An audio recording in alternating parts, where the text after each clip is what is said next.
Centre की सरकार के साथ हाथ मिला के चलने की आवश्यकता है, अगर वो डेवलपमेंट चाहते हैं, अगर प्रॉस्पेरिटी चाहते हैं, और अगर मैंडेट की वो इज्जत रखना चाहते हैं तो उनको सरकार के साथ मिलजुल के चलने की आवश्यकता जरूर है।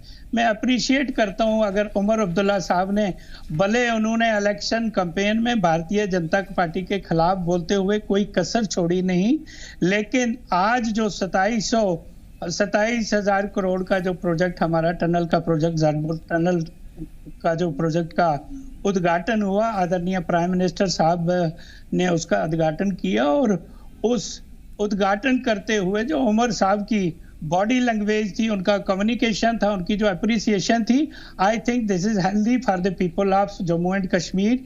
We should not take it otherwise, we should take it positively.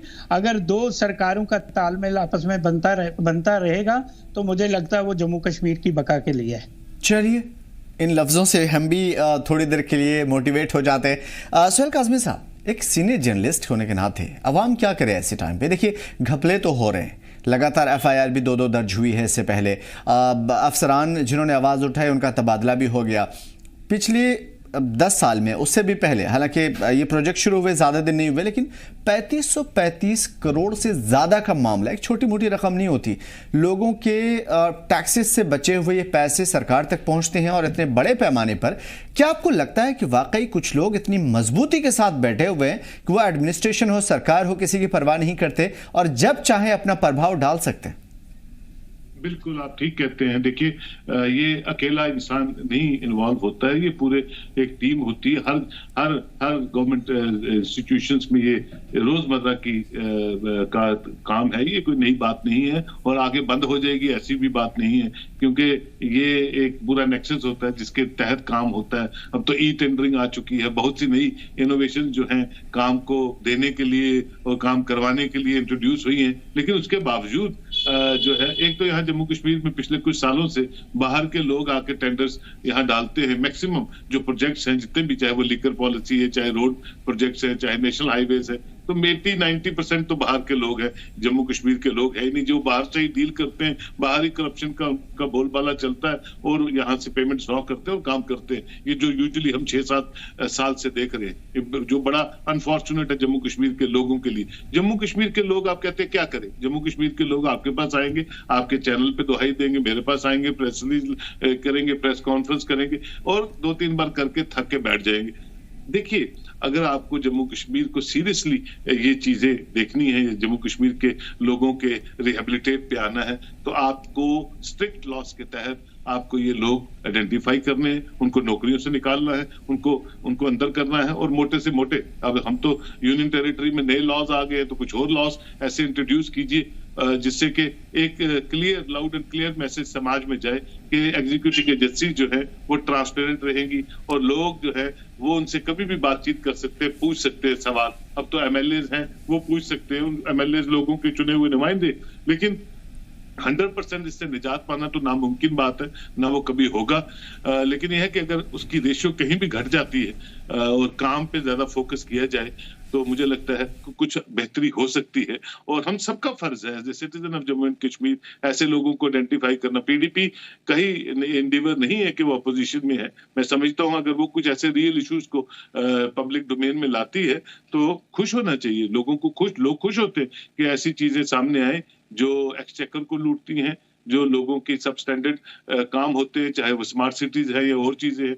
ये तो बड़े से बड़ा अफसर भी है, वो भी अगर इसमें मुलव्वस होता है और उसको आप अच्छे तरह से डील करते हैं तो एक अच्छा मैसेज जो है ब्यूरोक्रेसी को भी जाता है। नहीं तो bureaucracy is not accountable since 3-6-7 years to anyone other than the honourable governor या उनके जो मशीर है 1-2 उनके अलावा, तो वो पब्लिक को बहुत नहीं करते हैं।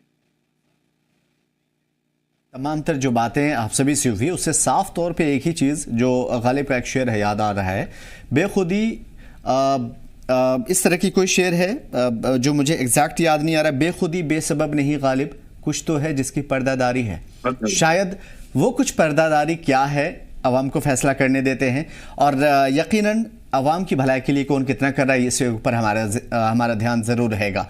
एक ख़ास टॉपिक जिसके ऊपर आप तीनों हजरात और बल्कि जम्मू कश्मीर के आवाम की तवज्जो दिलवाना चाहूँगा, ये बहुत ज़्यादा ज़रूरी है। इस वजह से भी ज़रूरी है क्योंकि आप तीनों लीडरान और बाकी और जो लीडरान हैं उनकी जिम्मेदारी है कि इन तमाम तर राइट्स को प्रोटेक्ट करें।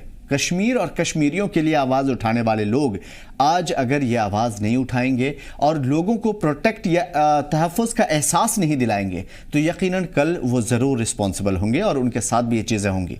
खबर क्या है, कश्मीर के आम लोग रोज़ी रोटी कमाने के लिए अलग अलग रियासतों का रुख करते हैं, अलग अलग जाते हैं, अलग अलग स्टेट का रुख करते हैं, रोजी रोटी कमाते हैं, लेकिन वो जाएं तो जाएं कहाँ। सर्दियों में वादी में सैकड़ों लोग कश्मीरी शॉल और दीगर ऊनी कपड़ों के अलावा खुश्क मेवे बेचने के लिए मुल्क की मुख्तलिफ हिस्सों का रुख करते हैं, लेकिन उनसे कुछ तो परेशानी है। हरासा की खबरें सामने आ रही है।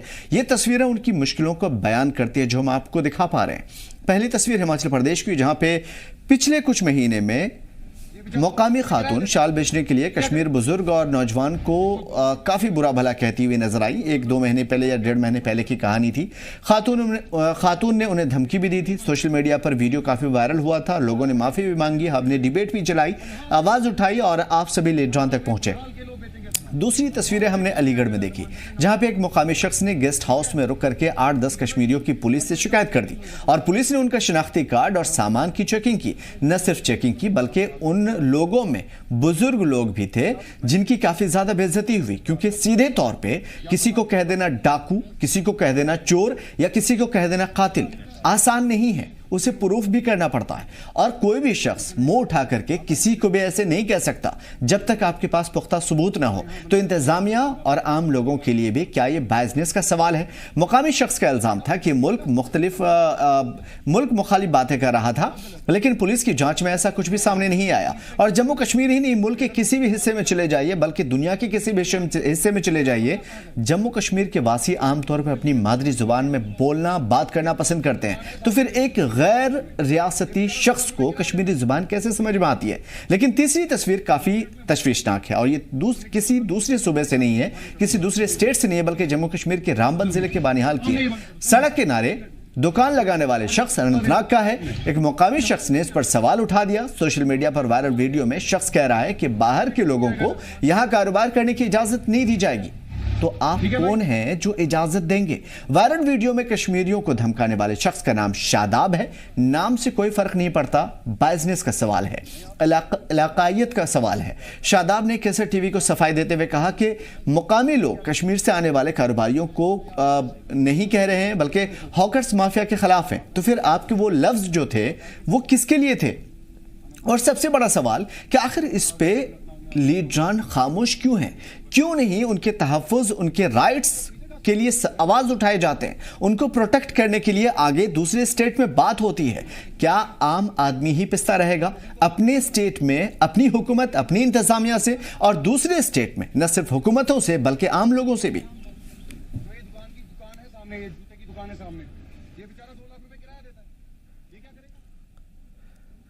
अब इस मामले का मजहबी रहनुमाओं ने नोटिस लिया है। मजहबी रहनुमा हालांकि बहुत देर के बाद जगह हैं, लेकिन खैर जगह तो सही। इसको लेकर के जम्मू कश्मीर के ग्रैंड मुफ्ती नासरुल इस्लाम साहब ने मजहबी रहनुमाओं की कल यानी कि 18 जनवरी को एक मीटिंग बुलाई है, जिसमें कश्मीरियों के साथ होने वाले मजालिम और ज्यादती का जायजा लिया जाएगा और इसे रोकने के लिए गौर किया जाएगा। सवाल यह है कि क्या गौर कीजिएगा, मस्जिदों से आखिर इस्लाह की खबरें बुलंद क्यों नहीं होती? क्यों जज्बाती बातें होती है सिर्फ?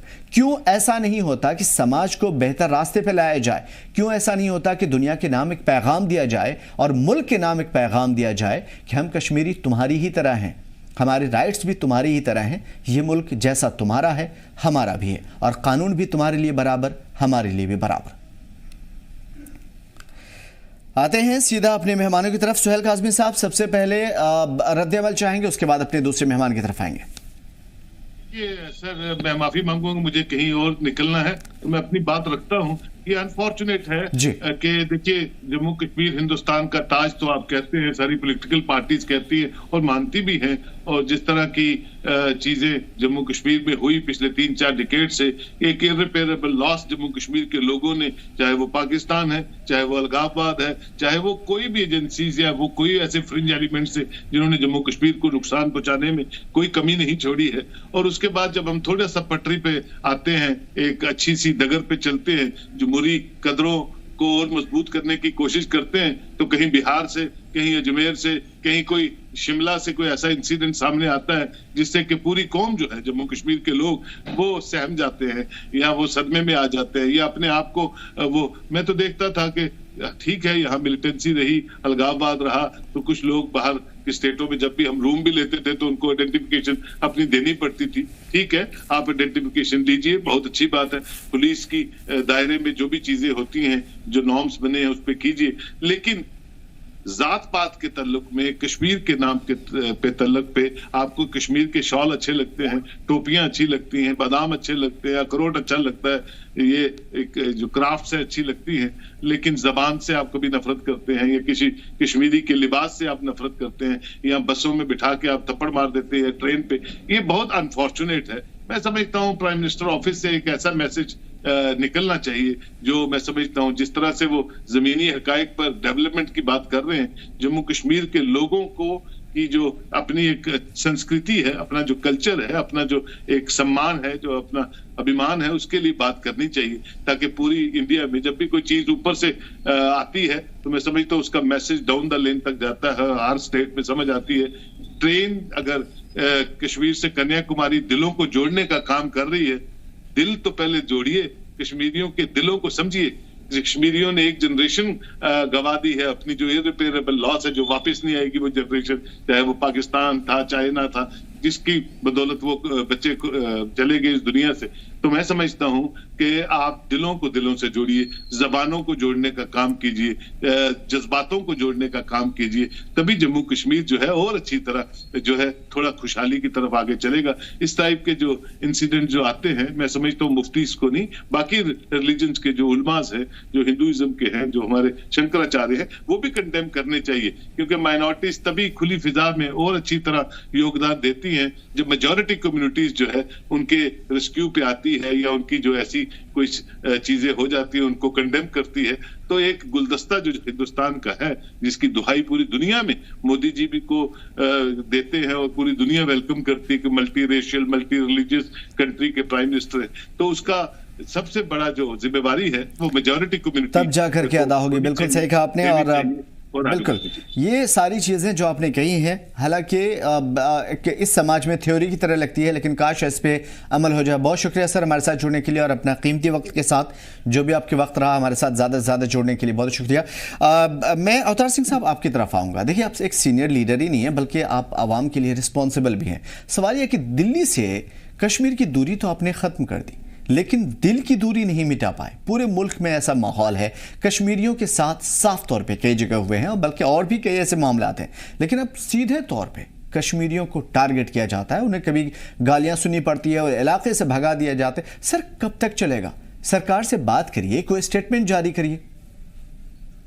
देखिए, मैं माजरत चाहता हूँ आपसे कि बीच में मेरा कनेक्शन कट गया था, और जो मुद्दा आपके बीच में अभी आप लेके आए हैं, मुझे उस चीज़ में शायद मुझे पूरा अभी नॉलेज नहीं है कि आप किस मुद्दे पे बात करना चाहते हैं, लेकिन जहां तक आप कश्मीरियों के साथ कश्मीर से बाहर के सलूक की बात आप करना,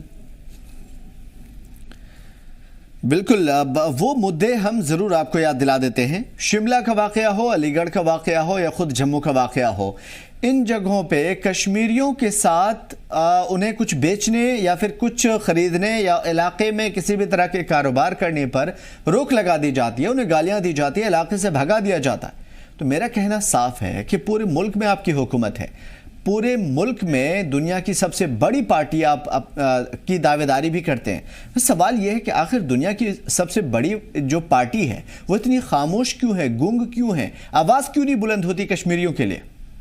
मैं भाई साहब आपका ज़्यादा समय न लेते हुए मैं आपको एक लाइन में बताना चाहूँगा कि हमारी सरकार का जो स्लोगन है, सबका साथ, सबका विकास और सबका विश्वास, अब उस विश्वास को कहीं विश्वास